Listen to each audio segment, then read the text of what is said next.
श्री निसर्गदत्त महाराज से साधक का प्रश्न मैं इस क्षण से इस क्षण में गति कर रहा हूं, मैं गति कर ही नहीं रहा, अन्य सब कुछ गतिमान है, मैं नहीं। महाराज, स्वीकार है, पर तुम्हारा मन तो अवश्य ही गति कर रहा है। इस क्षण से इस क्षण के अंतर्गत तुम गतिशील भी हो और अचल भी। अभी तक अपने आप को तुमने गतिमान समझ रखा था और अचल की उपेक्षा कर रखी थी। अपने मन को अंतर्मुख कर लो, गतिमान की उपेक्षा करो और तुम अपने आप को सनातन रूप से अविकारी वास्तविकता की तरह विद्यमान पाओगे, जो वर्णनातीत है, चट्टान की तरह अविचल है। प्रश्न, यदि यही अभी है तो मुझे इसका बोध क्यों नहीं होता? महाराज, इस विचार की बाधा के कारण ही कि तुम्हें इसका बोध नहीं होता। तुमने इस विचार को पकड़ रखा है, इसे जाने दो। प्रश्न, इस प्रकार से मैं बोधयुक्त नहीं हो जाता। महाराज, थोड़ा धीरज रखो। तुम चाहते हो कि एक ही समय में दीवार के दोनों ओर हो सको।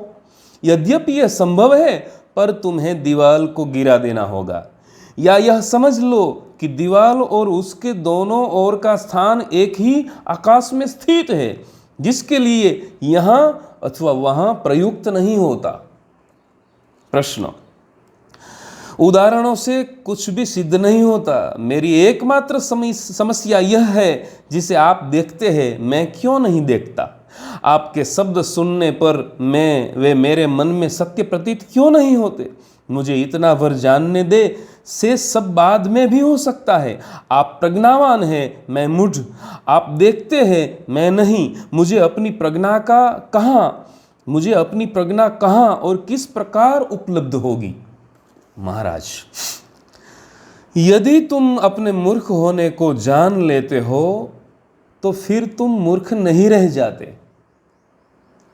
प्रश्न, जैसे अपने को रोगग्रस्त जान लेने पर मैं स्वस्थ नहीं हो जाता, ठीक वैसे ही अपनी मूर्खता को जानने से प्रज्ञावान नहीं हो सकता। महाराज, क्या अपने को रोगग्रस्त जानने से तुम यह भी नहीं जान लेती कि मूलतः तुम स्वस्थ हो? प्रश्न, कदापि नहीं। इसे मैं तुलना से भी जान सकता हूं। मान लीजिए कि मैं जन्मजात अंधा हूं और आप मुझे बतलाते हैं कि आप वस्तुओं को स्पर्श किए बिना भी उन्हें जान लेते हैं, जबकि वस्तुओं को जान पाने के लिए मुझे उनका स्पर्श करना आवश्यक होता है। तब देखना क्या होता है, इस बात के ज्ञान के बिना भी मैं जान जाता हूं कि मैं अंधा हूं। इसी प्रकार जब आप कुछ निश्चयात्मक बातें कहते हैं जिन्हें मैं ग्रहण नहीं कर पाता, तो मैं जानता हूं कि मुझ में कोई अभाव है। मेरे अपने ही बारे में आप अनेक अद्भुत बातें बतलाते हैं।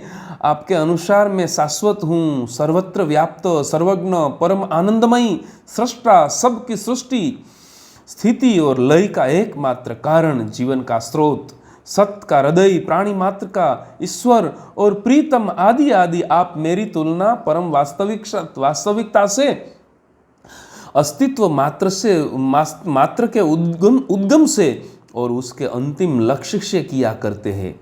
मैं बस सुनता और पल के झपकाता रहता हूँ, क्योंकि मैं तो अपने आप को अपनी इच्छाओं और भयों के अत्यंत तुच्छ ढेर के रूप में कष्ट का एक बुलबुला सा अंधकार के महासागर में चेतना की क्षणिक कौन सा, यही सब जानता हूँ। महाराज, कष्ट था, उसके पूर्व तुम थे। कष्ट जा चुका, तुम रह गए। कष्ट क्षणिक है, न कि तुम। प्रश्न, क्षमा करे, मैं उसे नहीं देख पाता जिसे आप देखते हैं। सुख और दुख ये दोनों मेरे जन्म दिवस से मेरी मृत्यु की तिथि तक मेरी जीवन की आकृति को बुनते रहते हैं। जन्म के पूर्व और मृत्यु के बाद के अस्तित्व के विषय में मैं कुछ भी नहीं जानता। आपकी बात को न तो मैं स्वीकार करता हूं, न अस्वीकार करता हूं। आप जो कहते हैं उसे मैं सुनता तो हूं, पर इसे जानता नहीं। महाराज, अभी तुम सचेतन हो कि नहीं हो? प्रश्न, कृपया मुझे अभी के पूर्व और पश्चात के बारे में कुछ न कहे, मैं केवल उसे जानता हूं जो कि अभी है। महाराज, यही पर्याप्त है। तुम सचेतन हो, इस पर दृढ़ रहो। कुछ ऐसी अवस्थाएं भी होती है जब तुम सचेतन नहीं होते, उसे अचेतन सत्ता कहो। प्रश्न, अचेतन सत्ता? महाराज, यहां हम चेतना और अचेतन के विषय में नहीं कह रहे हैं। अस्तित्व चेतना के अंतर्गत है। सार वस्तु उससे स्वतंत्र है। प्रश्न, क्या यह सार वस्तु शून्य है? क्या यह मौन है? महाराज, इसे विस्तार से कहने की आवश्यकता नहीं है। सत्य चेतना में व्याप्त है और उससे परे भी है। विषयपरक चेतना शुद्ध चेतना का ही एक अंश है, उससे कोई पृथक वस्तु नहीं है। प्रश्न, शुद्ध सत्य की उस अवस्था को जो न तो चेतन है न अचेतन, उसे जान पाना भला कैसे संभव हो सकता है? सारा ज्ञान चेतनता में संभव होता है। एक ऐसी अवस्था का अस्तित्व भी स्वीकार किया जा सकता है जब मन रिक्त होता है। क्या उस समय चेतनता साक्षी के रूप में विद्यमान होती है?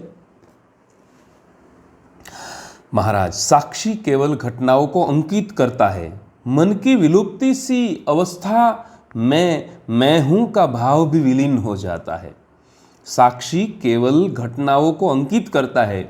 मन की विलुप्ति सी अवस्था में मैं हूं का भाव भी विलीन हो जाता है। मन के अभाव में मैं हूं नहीं होता।